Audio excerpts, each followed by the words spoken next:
Kita tak ada masa dah tuan-tuan.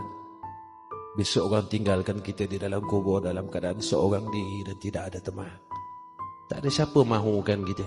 Sebab itu jasad kita apabila kita meninggal dunia, orang akan cepat-cepat ke bumi kan.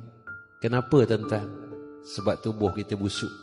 Kalau orang biarkan tubuh kita akan berbau satu rumah, siapa suka kita? Orang akan buang kita cepat-cepat di tanah perkuburan. Tak ada siapa suka kita selepas kita mati.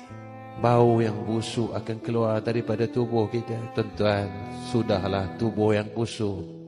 Amalan tidak ada untuk bawa bertemu Allah. Saya nasihatkan diri saya dan tuan-tuan. Kita bangun tengah malam, kita malas sembahyang sunat, tak apa. Kita cuma panggil Allah. Tuan-tuan bangun tengah malam, tuan-tuan malas nak ambil uduk, tuan-tuan duduk sekejap. Tuan-tuan panggil Allah.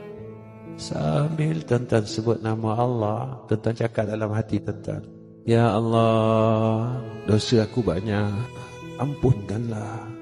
Tuan-tuan sebut nama Allah, tuan-tuan cakap dalam hati, Allah, salah aku banyak, ya Allah, maafkanlah. Ya Allah, dulu aku lalai, kau bagi aku umur, kau bagi aku rezeki, aku tak pernah tolak pun. Kau bagi aku harta, aku ambil. Kau bagi aku sihat, aku ambil. Tapi aku tak dapat dekat dengan kau.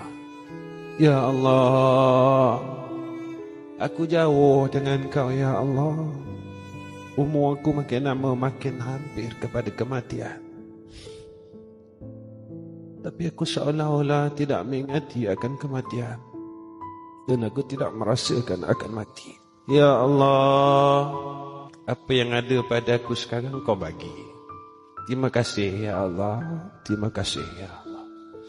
Mudah-mudahan dengan bila kita selalu panggil Allah, kita masuk dalam golongan orang yang Allah sayang.